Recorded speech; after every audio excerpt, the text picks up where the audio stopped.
விவேகம் மற்றும் அண்ணாத்த பட இயக்குனர் சிறுத்தை சிவா அவர்களோட கங்குவா. இந்த படத்தோட ஸ்டார்டிங்ல ஒரு சின்ன பையன் ஒரு லேப்ல இருந்து தப்பிச்சு வெளியே வந்துடுறாப்புல. தப்பிச்சு வந்த பையனை பல பேர் வலை வீசி தேடி இருக்காங்க. இன்னொரு பக்கம் பிரான்சிஸ்ன்ற கேரக்டர் நம்ம சூர்யா வராரு. இவரு கூட யோகி பாபு வராரு. இவங்களோட சேர்ந்து திஷா பட்டானி, ரெடின் கிங்ஸ்னு பல பேர் வராங்க.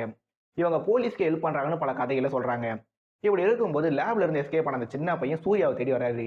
அந்த சின்ன பையனை பார்த்த உடனே நம்ம சூர்யா அவர்களுக்கு பாஸ்ட்ல நடந்த சில விஷயங்கள்லாம் ஞாபகம் வருதுன்னு சொல்லி ஒரு பிளாஷ்பேக்கை ஓபன் பண்றாங்க.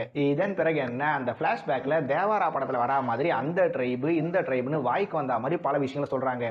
இந்த பிளாஷ்பேக்ல அந்த சின்ன பையன் இருக்காப்புல, அவருக்கும் நம்ம சூர்யா அவர்களுக்கும் நடுவில் இருக்க சம்பந்தம் என்ன, இந்த படத்தோட முதல் வில்லன் யாரு, அவர் உண்மையிலேயே வில்லன் நடிகரா இல்ல வெறுப்பெதர் நடிகரா, இது எல்லாத்தையும் விட ரொம்ப ரொம்ப முக்கியமா இந்த படத்தை 3D ரிலீஸ் பண்ணியிருக்காங்களே, இது சொந்தமா எடுத்த முடிவா இல்ல ஒரே குடும்பம் தந்த துணிவா, இதெல்லாம் தான் சிறுத்தையுடன் சிங்கம் கிடைத்ததோ அசிங்கம்.